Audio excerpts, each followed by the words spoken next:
Airport में जाते Adani tax, port में जाओगे अडानी टैक्स, मोबाइल फोन चलाओगे अंबानी टैक्स, सड़क पे चलोगे अडानी टैक्स, अनाज में अडानी टैक्स,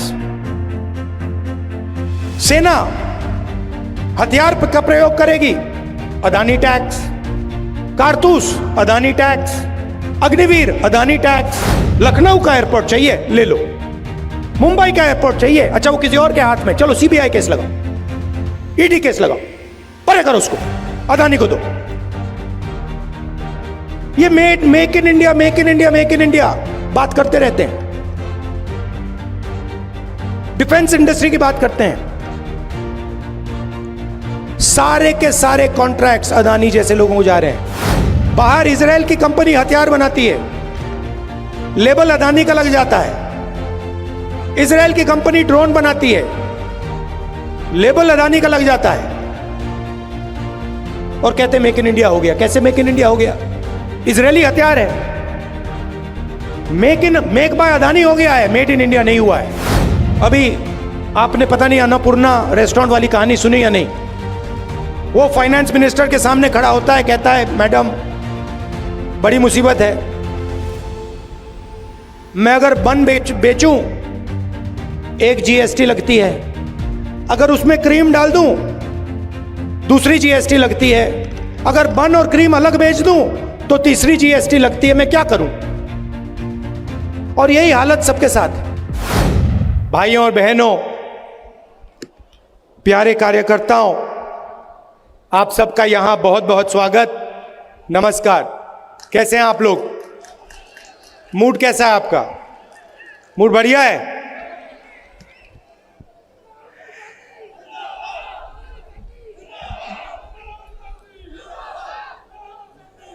हिंदुस्तान की हिस्ट्री में 1947 के बाद बहुत सारी यूनियन टेरिटरीज को स्टेट बनाया गया, स्टेट्स को बांटा गया। आंध्र प्रदेश में से तेलंगाना बना, बिहार में से झारखंड, मध्य प्रदेश में से छत्तीसगढ़। मगर पहली बार इंडिपेंडेंस के बाद एक स्टेट को यूनियन टेरिटरी में बदला गया, वो जम्मू कश्मीर के साथ हुआ है। और मैं इस स्टेट से आपसे कहना चाहता हूं कि यह आपके खिलाफ अन्याय है।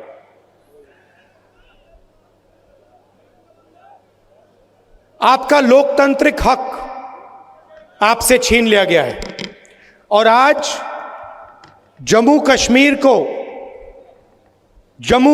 के लोग नहीं चलाते हैं। आज जम्मू कश्मीर को दूसरे स्टेट के लोग चलाते हैं। हमने सोचा था कि चुनाव से पहले आपको स्टेटहुड वापस मिल जाएगा, और सही तरीका वही था। सही तरीका था कि पहले स्टेटहुड दो और उसके बाद चुनाव कराओ। अब ठीक है, पहले चुनाव करा दिया, मगर हम चाहते हैं कि जल्दी से जल्दी आपका जो लोकतांत्रिक हक है, जम्मू कश्मीर का जो स्टेटहुड है, वो आपको वापस मिले।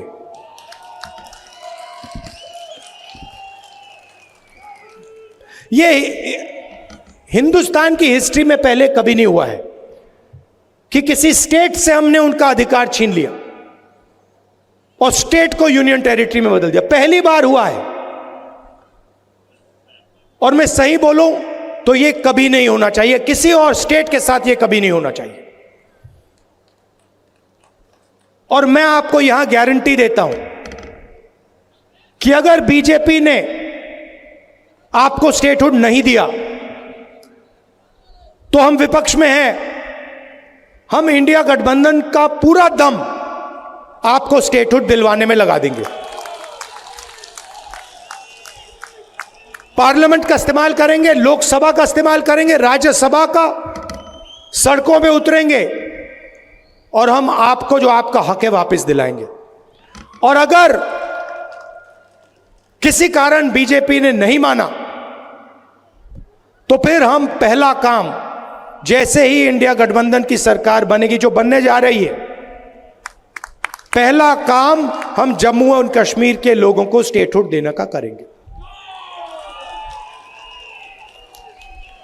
क्योंकि यह आपका हक है, यह आपका फ्यूचर है, इसके बिना आप आगे बढ़ ही नहीं सकते। जम्मू कश्मीर का आप सपना देख ही नहीं सकते हो। जम्मू हब है।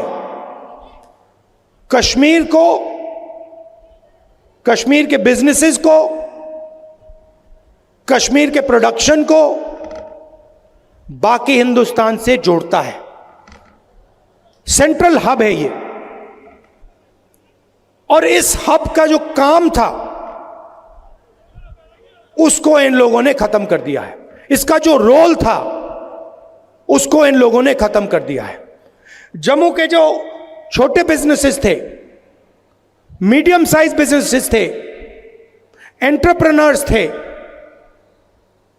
इनकी रीढ़ की हड्डी बीजेपी की सरकार ने और यहां के लेफ्टिनेंट गवर्नर ने तोड़ दी है। नतीजा यह है कि जम्मू कश्मीर के लोगों को, युवाओं को रोजगार नहीं मिल सकता है। आप कुछ भी कर लो, जब तक जम्मू कश्मीर के स्मॉल और मीडियम बिजनेसेस अपने पैरों पर नहीं खड़े होंगे, तब तक इस प्रदेश में, इस यूनियन टेरिटरी में रोजगार नहीं मिल सकता। आप कुछ भी कर लो, जब तक लेफ्टिनेंट गवर्नर है तब तक बाहर के लोगों को फायदा मिलेगा, सारे के सारे कॉन्ट्रैक्ट्स उनको जाएंगे और जो जम्मू की जनता है, कश्मीर की जनता है, उनको परे कर दिया जाएगा। यह रियलिटी है। और एक कारण भी है कि आपसे स्टेटहुड छीना गया, कि वो चाहते हैं कि जम्मू कश्मीर को जम्मू कश्मीर के लोग ना चलाएं, बाहर के लोग चलाएं, लेफ्टिनेंट गवर्नर के माध्यम से काम हो और जम्मू कश्मीर की जनता की जो प्रोस्पेरिटी है वो खत्म हो जाए। यह आक्रमण जो जम्मू कश्मीर में स्मॉल और मीडियम बिजनेसेस पे हुआ है, यह बाकी देश में भी हुआ है। पूरी सरकार अदानी अंबानी जैसे अरबपतियों के लिए चलती है।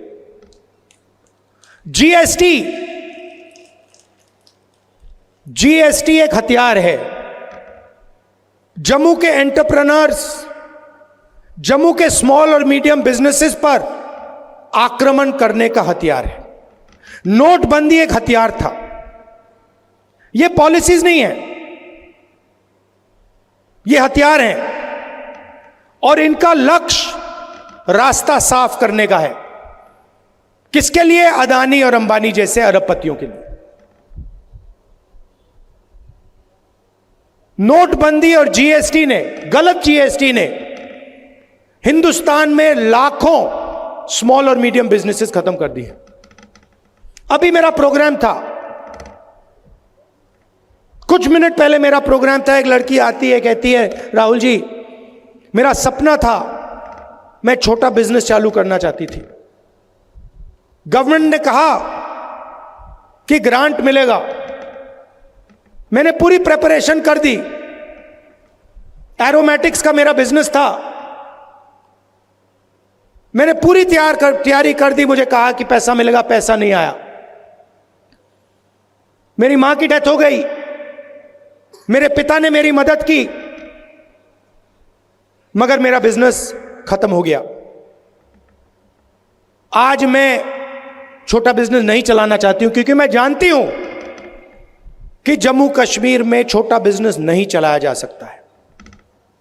मगर यही आपकी रीढ़ की हड्डी है, यही आपकी स्ट्रेंथ है, इसी में आपका रोजगार है, इसी में आपका भविष्य है।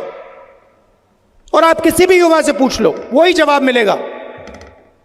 वो लड़की अब कह रही है कि मैं एडमिनिस्ट्रेशन में जाना चाहती हूं, मैं आईआईटी में जाना चाहती हूं। आईआईटी में कितने लोग जाएंगे? एडमिनिस्ट्रेशन में कितने लोग जाएंगे?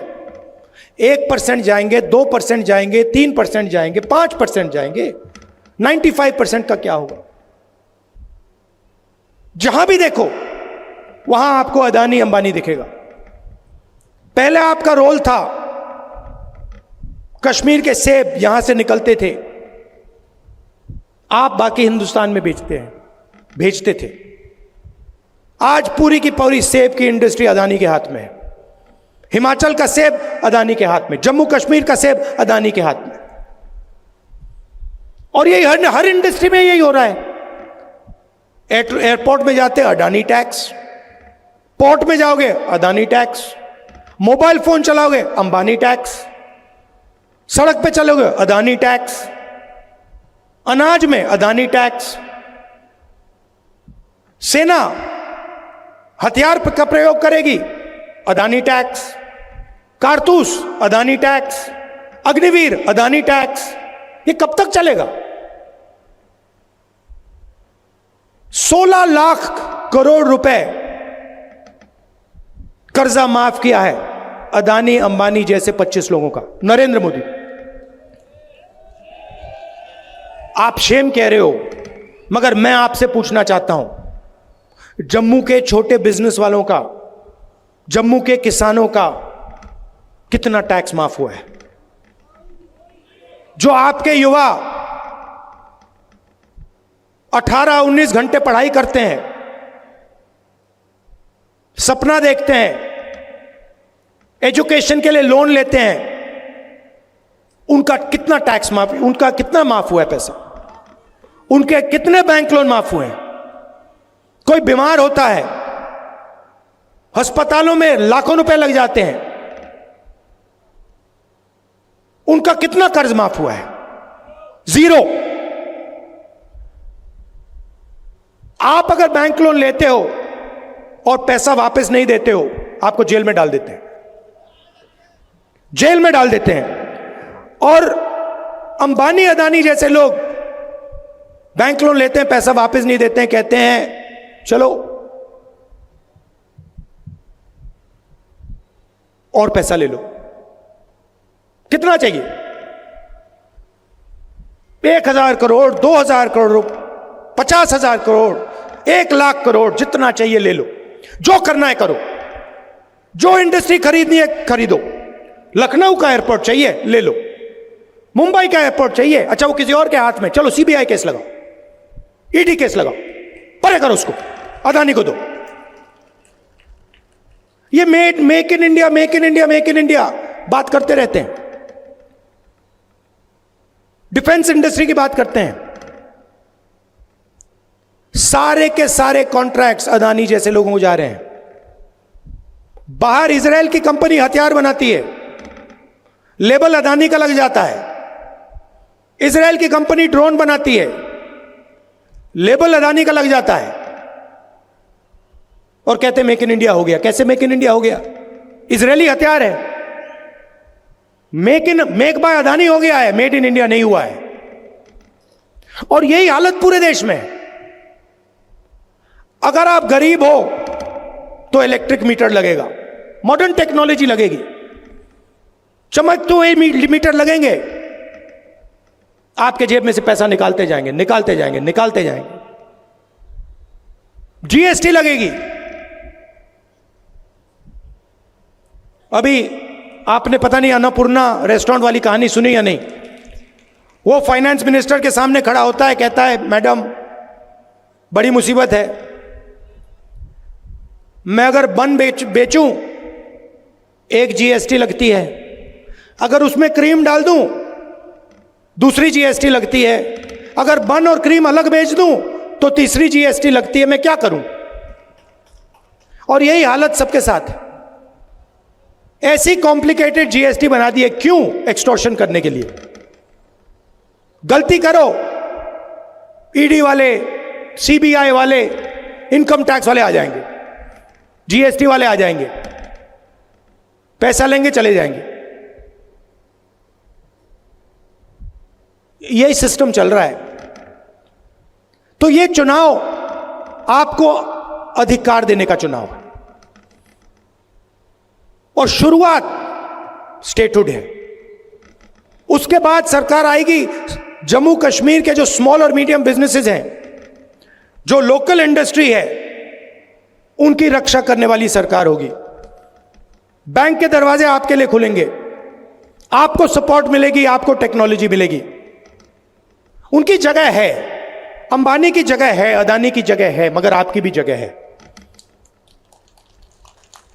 यह नहीं होगा कि भैया उनको सब कुछ दे दिया और जम्मू कश्मीर के लोग देखते रह गए। पीओके से रेफ्यूजीज आए, उनसे मनमोहन सिंह जी ने वायदा किया था, वो वायदा पूरा किया जाएगा। सॉरी, कश्मीरी पंडित से जो मनमोहन सिंह जी ने वायदा किया था, वो वायदा पूरा किया जाएगा। और जो हमारे रेफ्यूजीज हैं, जो पाकिस्तान ऑक्यूपाइड JNK से आए हैं, 2014 में जो उनको वायदा किया गया था फाइनेंशियल पैकेज का, वो भी हम पूरा करके दिखाएंगे। ये जो स्मार्ट मीटर्स लगा रखे हैं, ये जो नरेंद्र मोदी जी की टेक्नोलॉजी है, इसको हम यहां से हटा देंगे, ये हमें नहीं चाहिए। और जो पंजाबी है, इसको हम ऑफिशियल लैंग्वेज बना देंगे। मगर मेन बात मैं आपसे कहना चाहता हूं कि देखिए, एक तरफ हिंदुस्तान के प्रधानमंत्री हैं, उनका डायरेक्ट कनेक्शन ऊपर है, वो भगवान से बात करते हैं। सुबह उठते हैं, वो कहते हैं कि भैया मैं नॉन बायोलॉजिकल हूं, आप लोग बायोलॉजिकल हो, नरेंद्र मोदी नॉन बायोलॉजिकल है, वो इंसान नहीं है, वो डायरेक्ट भगवान से कनेक्शन लेता है। सुबह भगवान उनसे कहते हैं क्या करना है, वो करते हैं। हम इंसान हैं, हम आप जैसे हैं, हम आपकी बात सुनना चाहते हैं, समझना चाहते हैं, और ये दिल का रिश्ता है। मैं लोकसभा में हूं, ऑपोजिशन लीडर हूं, जहां भी आपको मेरी जरूरत हो, जहां भी जरूरत हो, रेफ्यूजीज के मामले में हो, स्टेटहुड के मामले में हो, स्मॉल मीडियम बिजनेस के मामले में हो, जहां भी आप मुझे ऑर्डर करोगे, जो भी आपका हुक्म होगा, मैं आपके लिए वहां कर दूंगा। और जब भी आप चाहोगे कि भैया राहुल जम्मू आओ, हमारी बात सुनो, हमारी मदद करो, मैं आपको आपके सामने दिखूंगा।